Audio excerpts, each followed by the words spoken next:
Salam sejahtera, selamat malam tuan-tuan dan puan yang dihormati sekalian.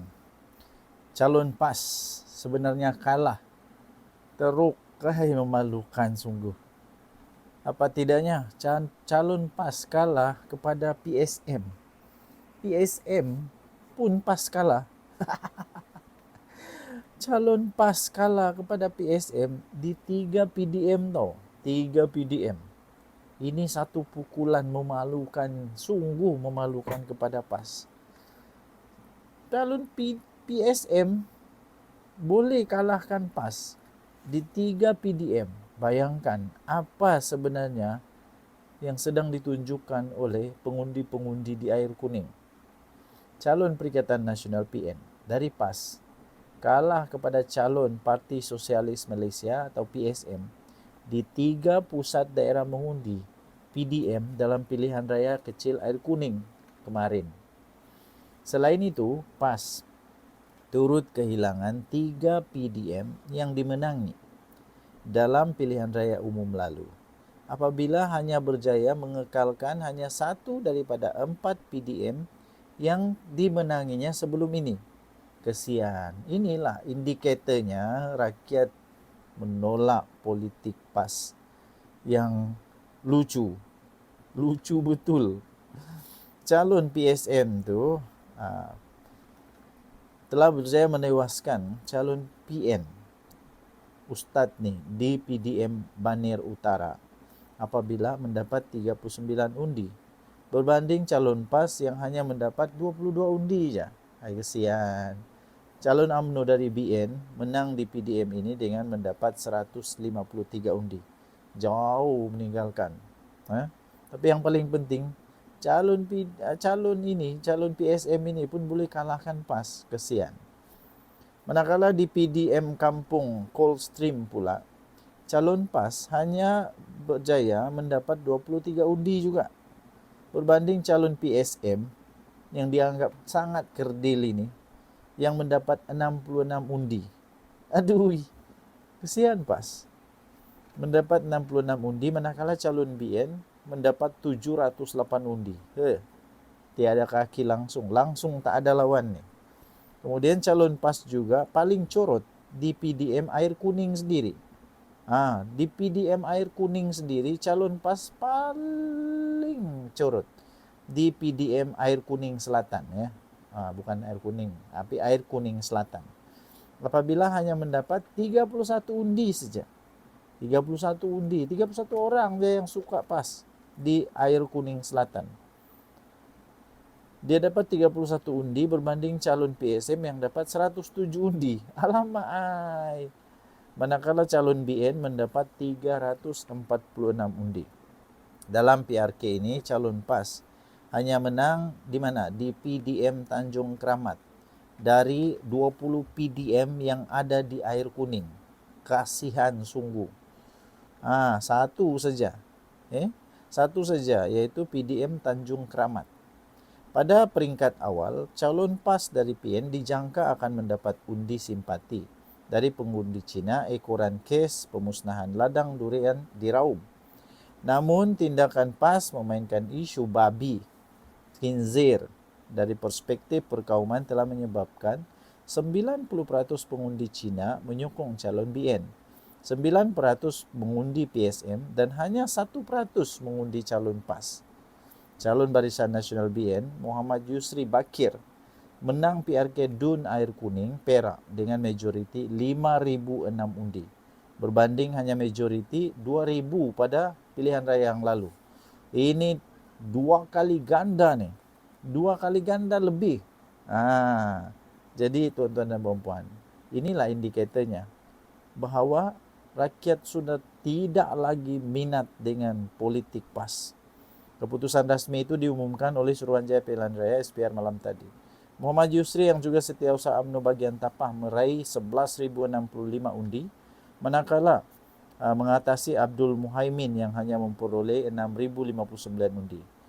Calon PSM Bawani KS mendapat 1,106 undi. Kesian PAS. Itulah, lebih baik PAS berubah. Jangan teruskan gaya-gaya yang pelik, memalukan, lucu macam begini. Okey? Tinggalkan komen anda. Bye-bye. Salam sejahtera Malaysia, Denyut Nadi Suara Rakyat bergema di channel ini. Tuan-tuan dan puan yang dihormati sekalian, sudah kita tahu keputusan muktamad, keputusan rasmi di PRK Air Kuning di mana PAS kalah teruk. Kalah teruk di dalam keputusan yang telah menunjukkan bahawa memang politik tunggang menunggang ditolak oleh orang Perak di Air Kuning, ya. Politik yang penuh dengan hasutan, penuh dengan penuh dengan ya yang tidak baik-baiklah, ditolak, tidak diterima. Dan kita dapati ini adalah bukti bahawa rakyat boleh menerima keadaan di mana UMNO bersama-sama dengan Pakatan Harapan. What is the problem?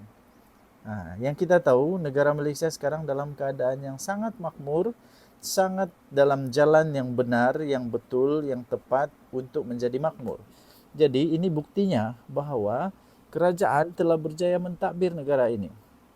Berkenaan dengan PRK Air Kuning, seperti biasalah, ramailah yang nak tengok konon kalau lawan balik, tengoklah. Cubalah lawan balik, batalkan dan lawan balik. Apa benda batal-batal lagi? Kalau sudah kalah, kalahlah. Ya, kalau sudah kalah, kalahlah. Tak ada rasuah, tak ada apa-apa, insiden yang buruk, tak ada perlanggaran yang ditemui semasa pilihan raya, dan ini menang dengan baik, bertanding dengan baik. Walaupun adalah yang mendakwa bahawa ada calon yang menipu, calon yang tidak melakukan kejujuran yang benar. Adalah isu-isu begitu, tapi pilihan raya ini tetap dijalankan berlandaskan berlunas Undang-Undang Negara Malaysia.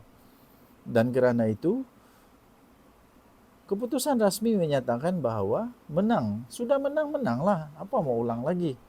Okay?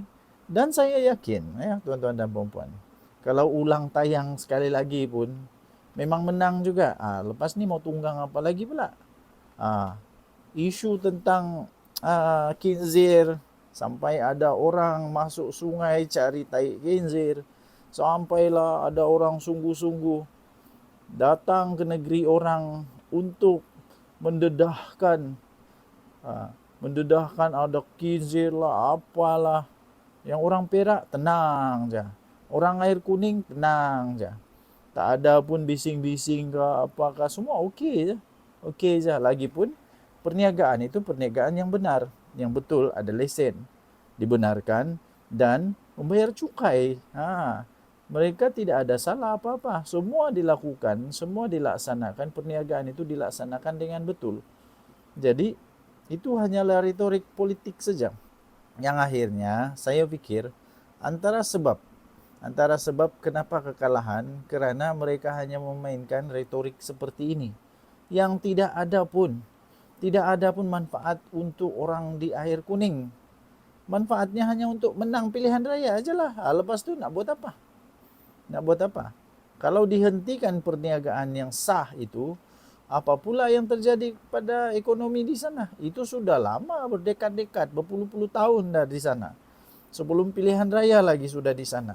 Ketika orang-orang PAS masih berkuasa di Perak, sudah ada perniagaan itu. Tapi apa yang diorang buat? Apa Razman Zakaria buat? Pada waktu itu sebagai exco, tak ada. Tapi tiba-tiba pilihan raya, semua bersemangat sampai terjun, sampai masuk dalam air untuk cari benda yang pelik tu. Tak payahlah buat begitu. Lebih baik buatlah kempen yang dapat memberikan manfaat kepada rakyat. Apa manfaatnya dengan hanya menunjukkan bahawa ada tai khinzir di sana? Itu apa manfaat, saya pun tidak tahulah. Okey, jadi tidak ada pembatalan. Menang sudah tetap menang. Kesimpulannya sudah menang, 100% menang. Tiada apa-apa masalah. Jadi tidak ada pembatalan, ya tuan-tuan dan puan-puan. Malah kalau ada pembatalan sekalipun, kalau ulang tayang sekalipun, kalah lebih teruk lagi agaknya. Karena sudah tidak ada lah yang boleh kita tunggang di sana. Takkan tunggang kinzir lagi kot. Oke, so apa pendapat Anda? Pendapat saya, menang tetap menang, sudah menang, menanglah. Coba lagi lah no, ke tempat yang lain. Coba lagi tempat yang lain. Kita tunggu nanti no. Oke, bye.